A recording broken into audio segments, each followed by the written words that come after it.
क्या ट्रंप के कहने पर भारत पाकिस्तान के बीच सीजफायर हुआ था? पिछले 13 दिनों से पूछे जा रहे इस सवाल का जवाब पहली बार भारत सरकार ने दिया है।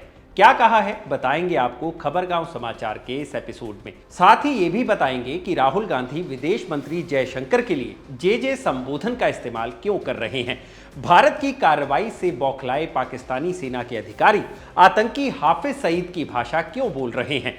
पाकिस्तानी सेना और आतंकियों के नेक्सस को तोड़ने के लिए भारत सरकार क्या कदम उठा रही है और पाकिस्तान की अंतर्राष्ट्रीय फंडिंग रोकने के लिए भारत सरकार की क्या तैयारी है। इन सब सवालों के जवाब आपको मिलेंगे खबरगांव समाचार के इस एपिसोड में। नमस्कार, मैं हूं भूपेंद्र सोनी और आप देख रहे हैं खबरगांव। पाकिस्तान के आतंकी और सैन्य ठिकानों पर तबाही मचाने के बाद अब भारत पाकिस्तान की फंडिंग पर भी स्ट्राइक करने की तैयारी कर रहा है।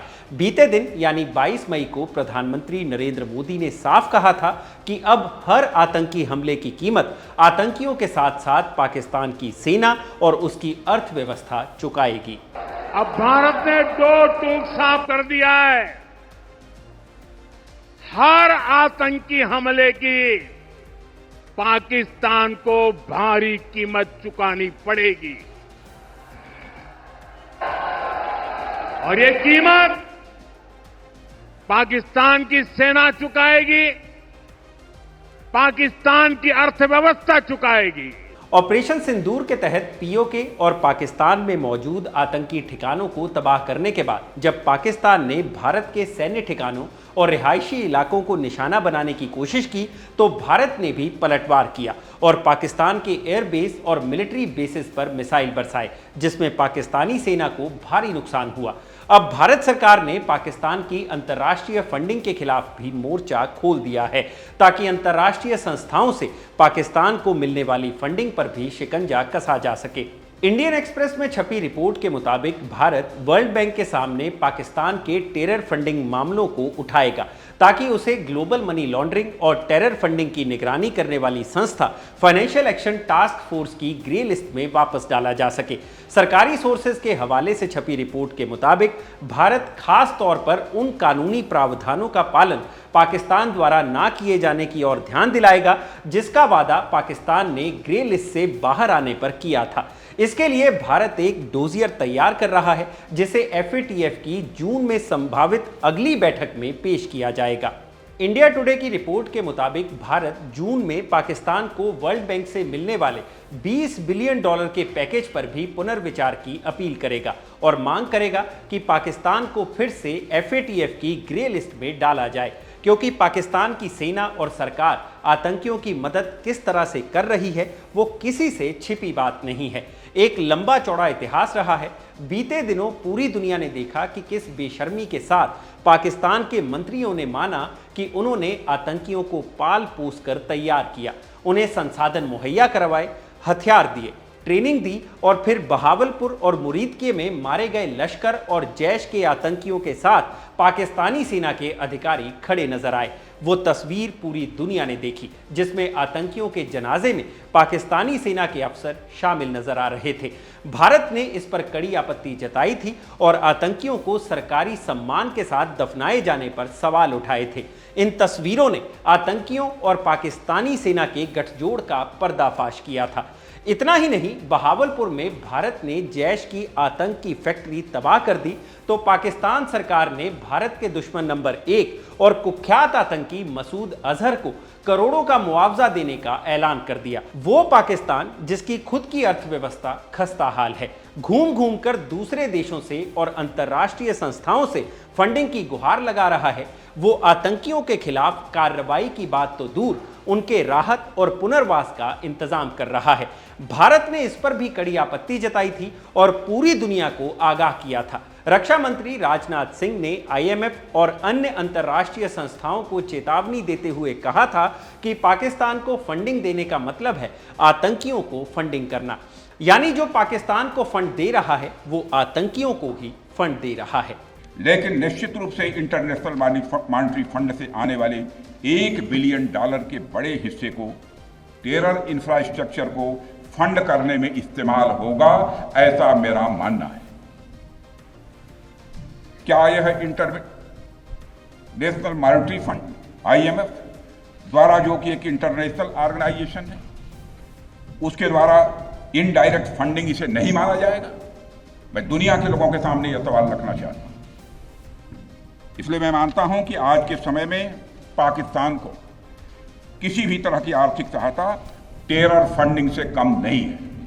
और भारत के रक्षा मंत्री ने जो कहा, पाकिस्तान के मुखौटा हुक्मरानों, मुखौटा ही कहेंगे क्योंकि हाथ में उनके कुछ है नहीं, जो करती है सेना ही करती है, और पाकिस्तानी सेना ने उसके सबूत भी खुद ही दिए।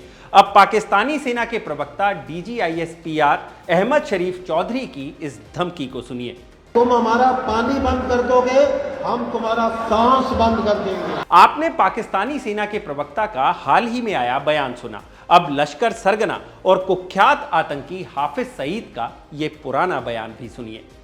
सुन, अगर तू पानी बंद करेगा, इंशाअल्लाह हम तेरी सांस बंद करेंगे। जो कुख्यात आतंकी कह रहा है वही पाकिस्तानी सेना कह रही है। आतंकी के बयान को पाकिस्तानी सेना दोहरा रही है। यह बताने के लिए काफी है कि पाकिस्तानी सेना आतंकियों को नहीं पाल पोस रही, आतंकी तय कर रहे हैं कि पाकिस्तानी सेना क्या करेगी, क्या कहेगी। और यह बात भारत शुरू से ही कहता आ रहा है कि पाकिस्तान की हुकूमत खुद को आतंकवाद से पीड़ित बताकर दुनिया भर के संगठनों से पैसा मांगती है, और पाकिस्तानी सेना इसका इस्तेमाल आतंकियों को तैयार करने में करती है। अगर इस नेक्सस को तोड़ना है तो सबसे पहले पाकिस्तान को अंतर्राष्ट्रीय संगठनों से मिलने वाले फंड को रोकना होगा। भारत ने इसके लिए प्रयास शुरू कर दिए हैं। भारत चाहता है कि पाकिस्तान फिर से FATF की ग्रे लिस्ट में चला जाए। फाइनेंशियल एक्शन टास्क फोर्स या FATF वो संस्था है जो ग्लोबल मनी लॉन्ड्रिंग और टेरर फंडिंग पर नजर रखती है। इसकी ग्रे लिस्ट में किसी देश के जाने का मतलब है कि उस देश को टेरर फंडिंग और मनी लॉन्ड्रिंग के लिए सुरक्षित माना जाता है।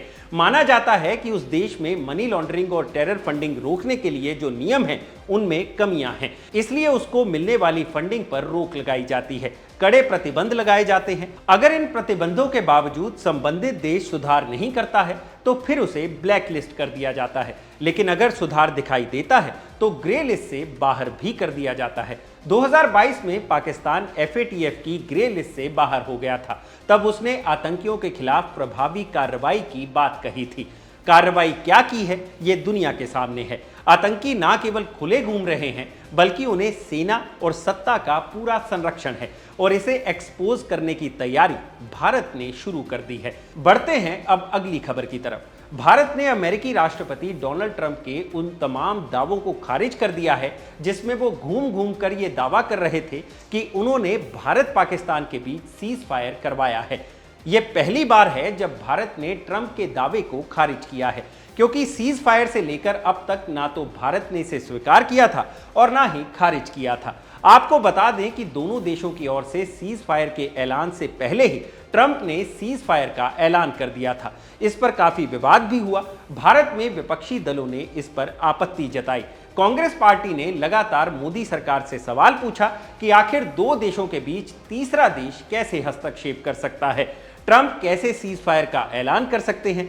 इसे भारत की संप्रभुता पर सवाल बताया गया और उस नीति पर भी जो आजादी के बाद से ही रही है कि भारत पाकिस्तान के बीच किसी तीसरे देश की एंट्री नहीं होगी। अब पहली बार भारत सरकार ने इस पर अपनी चुप्पी तोड़ी है। एक डच चैनल से बात करते हुए विदेश मंत्री एस जयशंकर ने कहा है कि सीज फायर को लेकर भारत और पाकिस्तान के बीच सीधे बातचीत हुई थी। विदेश मंत्री ने कहा कि 4 दिन तक दोनों देशों के बीच माहौल बेहद तनावपूर्ण था और इस दौरान कई देशों ने भारत से संपर्क किया। उन्होंने कहा कि भारत ने सभी देशों को साफ कहा कि अगर पाकिस्तान सीज फायर चाहता है तो वो सीधे भारत से बात करे। उनके जनरल को हमारे जनरल से फोन पर यह बात करनी होगी और यही हुआ भी। जयशंकर ने साफ कहा कि 10 मई को सीज फायर का प्रस्ताव पाकिस्तान की ओर से ही आया था। नई दिल्ली और इस्लामाबाद के बीच सीधे बात हुई थी। इसमें किसी भी तीसरे देश की कोई भूमिका नहीं थी। अमेरिकी हस्तक्षेप पर चुटकी लेते हुए उन्होंने कहा, US was in United states, यानी अमेरिका उस वक्त अमेरिका में ही था। विदेशी मंत्री के इस बयान ने डोनाल्ड ट्रंप के उन दावों को सिरे से खारिज कर दिया है जिसमें वो दुनिया भर में घूम घूम कर अपनी शेखी बघाड़ते नजर आ रहे थे कि उन्होंने भारत पाकिस्तान के बीच सीज फायर करवा दिया। हालांकि कांग्रेस पार्टी का हमला अब भी जारी है। लोकसभा में नेता विपक्ष राहुल गांधी ने ट्वीट कर फिर से सरकार से 3 सवाल पूछे हैं। क्या जे बताएंगे भारत को पाकिस्तान के साथ क्यों जोड़ दिया गया है? पाकिस्तान की निंदा करने में एक भी देश ने हमारा साथ क्यों नहीं दिया? डोनाल्ड ट्रंप से भारत और पाकिस्तान के बीच मध्यस्थता करने के लिए किसने कहा? इन सवालों के साथ ही राहुल गांधी ने विदेश मंत्री एस जयशंकर के लिए जे शब्द का इस्तेमाल किया। इससे पहले पार्टी ने विदेश मंत्री जयशंकर को नए युग का जयचंद बताया था। इन दोनों को ही साथ जोड़कर देखा जा रहा है। सोशल मीडिया पर जयचंद जयशंकर और झूठा जयशंकर जैसे ट्रेंड्स भी चले। जवाब में भारतीय जनता पार्टी ने कहा कि राहुल गांधी पाकिस्तान की भाषा बोल रहे हैं। देखिए, दरअसल कांग्रेस पार्टी पाकिस्तान के साथ पूर्ण तरीके से हाइफनेट हो चुकी है, क्योंकि लगातार अगर पाकिस्तान DGISPR की भाषा कोई बोल रहा है तो कांग्रेस पार्टी बोल रही है, और दोनों कांग्रेस और पाकिस्तान डिल्यूजन में है। एक तरफ पाकिस्तान के खुद के नेता मान रहे हैं कि किस प्रकार से भारत की सैन्य शक्ति ने पाकिस्तान के आतंकी कैंपों में या मिलिट्री बेसिस में तबाही की, परंतु जिस प्रकार से पाकिस्तानी मिलिट्री डिल्यूजन में, वैसे ही राहुल गांधी भी प्रयास कर रहे हैं कि इसी नैरेटिव को आगे बढ़ाया जाए। और बार बार सेना का अपमान भी कांग्रेस पार्टी कर रही है। खड़गे जी बोलते हैं कि छुटपुट कार्रवाई हुई, गुलाम मीर बोलते हैं थोड़ी सी एक्टिविटी हुई, विजय वड़त्तीवार बोलते हैं कि भारत को नुकसान हुआ, पाकिस्तान को तो कोई नुकसान नहीं हुआ। और जयराम रमेश भी जिस प्रकार से डिप्लोमेटिक स्ट्राइक, मतलब कि ऑल पार्टी डेलीगेशन का विरोध करते हैं, बोलते हैं ये PR एक्सरसाइज है। तो कांग्रेस पार्टी पाकिस्तान का PR कब बंद करेगी? दरअसल कांग्रेस पार्टी लगातार पाकिस्तान की जुबान बोलने की आदी बन चुकी है।